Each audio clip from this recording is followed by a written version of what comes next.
আপনারা যারা gamma DOB নিয়ে বানাতে পারছেন না তাদের জন্য এই ভিডিওটি কিভাবে গামা ডিওবিটা ম্যানুফ্যাকচারিং করবেন, কিভাবে ম্যানুফ্যাকচারিং করলে আপনারা এটা কমসে কম 1 থেকে 2 বছর গ্যারান্টি দিয়ে বিক্রি করতে পারবেন সেটা নিয়ে একটা ছোট ভিডিও দেখতে পাচ্ছেন। এই যে আপনার যে ডিওবিটা দেখছেন এটা কিন্তু কোনো রকম সোল্ডারিং এর কিন্তু প্রয়োজন নেই।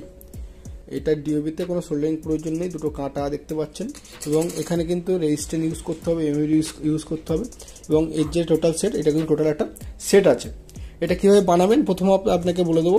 এখানে কিন্তু আপনার যে গামা ডিওবি দেখতে পাচ্ছেন, গামা ডিওবিটা কিন্তু এখানে কিন্তু আপনার যে সোল্ডারিং যে জায়গাটা আছে এখানে কানেক্টার সিস্টেম, এটা আপনার লক্ষ্য করলে বুঝতে পারবেন কিন্তু কানেক্টার সিস্টেম আছে। আপনাকে ফার্স্ট কী করতে হবে, এই যে এমইডি দেখতে পাচ্ছেন, এমইডিটা যে কোনো আপনার কোনাকুনি দিতে হবে। এই কোনা বা এই কোনা দিতে পারেন বা এই কোনা বা এই কোনা দিতে পারেন। মানে এটাকে আপনাকে এইভাবে এই যে এরকম আড়ে বা যেটা বলা হয় আড়ে, এখানে আড়ে কিন্তু এখানে দিলে কিন্তু এটাকে লক হয়ে যাবে যে কোনো আড়ে। আমি আরেকবার দেখানোর চেষ্টা করব। এই যে আটটা আছে দেখতে পাচ্ছেন, এই যে কোনা থেকে শুরু করে এই কোনা কিংবা এই কোনা থেকে শুরু করে এই কোনা যে কোনো দুটোই আপনি লাগাতে পারেন এমইডিটা। এইভাবে এমইডিটা কিন্তু ফিক্সড হয়ে গেল, দুই কোনায় কিন্তু ফিক্সড হয়ে গেল। আপনার এই সাইড দেখতে পাচ্ছেন এটা ফাঁকা আছে এবং এই সাইড দেখতে পাচ্ছেন এটা ফাঁকা আছে। এই দুই কোনাকে আপনার কী করতে হবে, একটা রেজিস্ট্যান্ট, যে কোনো একটা রেজিস্ট্যান্ট কিন্তু আপনার এখানে এই যে রেজিস্ট্যান্টটা আছে রেজিস্ট্যান্টে যে কোনো একটা কোনায় আপনি লাগাতে পারেন। অপোজিট যে কোনো একটা কোনায় কিন্তু রেজিস্ট্যান্ট এখানে ফিক্সড করে দেবেন। ফিক্স করে দিলে এটা কিন্তু লক হয়ে যাবে। এগুলো দিলে পুরো লক হবে, এখানে কোনো সোল্ডারিংয়ের প্রয়োজন হবে না। এবং এখানে দেখতে পাচ্ছেন এখানে যে আরেকটা সাইডটা আছে এটা কিন্তু আপনার যে ওয়্যারটা আছে সেই ওয়্যারটা কিন্তু এখানে আপনার দিতে হবে। ওয়্যারটার মধ্যে ঢুকিয়ে দিলেন, দিয়ে এটা কিন্তু পুরো লক হয়ে গেল। এটা কোনো রকম সোল্ডারিং হবে না। টোটাল কিন্তু আপনার যেটা এটা কিন্তু ডাইরেক্ট কিন্তু এবারে কিন্তু আমার ডাইরেক্ট কিন্তু কারেন্ট যদি দেওয়া হয় এটা কিন্তু সরাসরি কিন্তু লাইটটা জ্বলবে। এবং আপনি একটা কাজ করবেন, যখন আপনি লাইট রেডি করবেন তখন যে হিটসিং পেস্ট দেওয়া হয়, হিটসিং যে সাদা ডাব্বা থাকে হিটসিং পেস্টটা কিন্তু এখানে অবশ্যই হালকা করে লাগিয়ে দেবেন যেন এখানে না লাগে।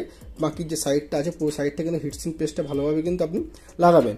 লাগিয়ে এতে হয়ে গেল আপনার এখানে কিন্তু ফিটিং হয়ে গেল। টোটাল কিন্তু সেটটা এভাবে করতে হবে। এবং কিন্তু যে বডি দেখতে পাচ্ছেন বডিটাকে সঙ্গে আপনার এই যে তার দুটো সরাসরি কিন্তু ক্যাপে চলে যাবে, এখান থেকে ঢুকবে সরাসরি কিন্তু এটাকে কিন্তু ক্যাপে চলে যাবে। এটা কিন্তু হাত দিয়ে এখানে যদি প্রেশার করেন এটা কিন্তু এখানে বসে যাবে, এখানে বসে যাবে।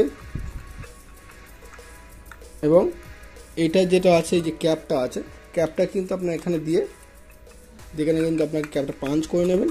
যে মেশিন আপনারা কিনেছেন বা যে মেশিন আছে আপনাদের কাছে ক্যাপটা এখানে পাঞ্চ করবেন। এখানে তারটা কেটে নিয়ে একটুখানি এখানে কিন্তু সোল্ডারিং করতে হবে। এই দুটো সোল্ডারিং করতে হবে।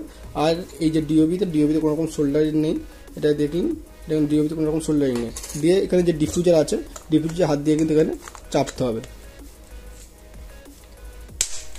ডিফিউজার হাত দিয়ে চাপলে কিন্তু এটা কিন্তু আপনার রেডি হয়ে গেল বা আপনার পুরো কিন্তু সেটিং হয়ে গেল। জাস্ট এখানে দুটো সোল্ডারিং করতে হবে। আপনাকে বলে দিলাম যে কীভাবে ফিটিং করবেন সহজ পদ্ধতিতে। এবং অবশ্যই লাইট যখন লাগাবেন বা লাইট যখন ফিটিং করবেন অবশ্যই হিটসিং পেস্ট মাস্ট ইউজ করবেন। হিটসিং পেস্ট ছাড়া কিন্তু কোনোভাবেই লাইট কিন্তু তৈরি করবেন না। হিটসিং পেস্ট না দিলে কিন্তু লাইটটা খারাপ হয়ে যাবে, এটা কিন্তু অবশ্যই খেয়াল রাখবেন।